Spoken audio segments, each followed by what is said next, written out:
is Susan Calman, and I have a lot of convictions. Not like that. Don't worry. Although, given my height, I'm probably one of the only people who'd find a prison cell roomy. I have strong beliefs, and I want to tell you how I got them. In this show, I'm going to talk about something that you might not have heard about. It's hardly ever in the news. It's largely ignored by politicians and religious leaders. The small and uncontroversial matter of gay marriage. Or equal marriage, as I refer to it. I'm joking, of course. There are plans to put forward legislation about the matter, but there is still some way to go. When I was growing up, I always knew I was different from other girls of my age. A different way of thinking about life. For example, while my classmates played with dolls, I played with an Action Man tank. Rather against the grain, I enjoyed wearing sensible Clark shoes. And my idea of dressing up was wearing pinstriped dungarees. But the final nail in the coffin of any idea my parents might have had that I was just like any other girl came in a rather unexpected way. I was between the ages of 5 and 8, and like most children in the area, I attended my local church. The biggest event of the year, as you might expect, was the nativity play. And at the nativity play, the most important role for any young girl was, of course, Mary. The speculation was rife as to who would get the coveted role. You know the firestorm of excitement that surrounds a new Doctor Who?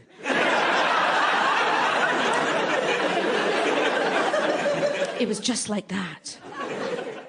The other girls were beside themselves at the thought of being chosen, whereas I was nonchalant. I was blonde at the time and unbelievably cute. I didn't think I'd be in the frame due to my constant questioning of the scriptures and my penchant for wearing my Batman costume to church.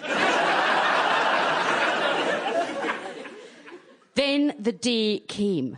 I was summoned to the office of the head of the Sunday school and given some shocking news. They asked me, Susan Calman, to play the part of Mary. I was distraught. I ran out of the church hall as delicately as my Batman outfit would allow. I was in tears when my mother collected me, which was, to be honest, not an unusual state of affairs.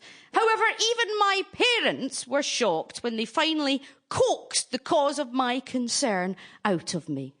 I don't want to be the Virgin Mary, I wailed.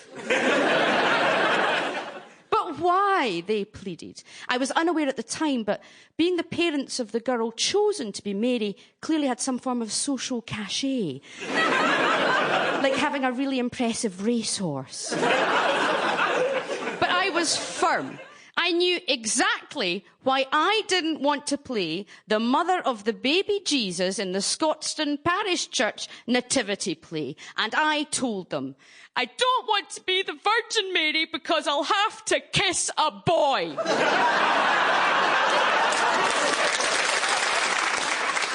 And so it transpired that the little girl with the dungarees who didn't want to kiss a boy in church grew up to be a larger girl with dungarees who still didn't want to kiss a boy in church.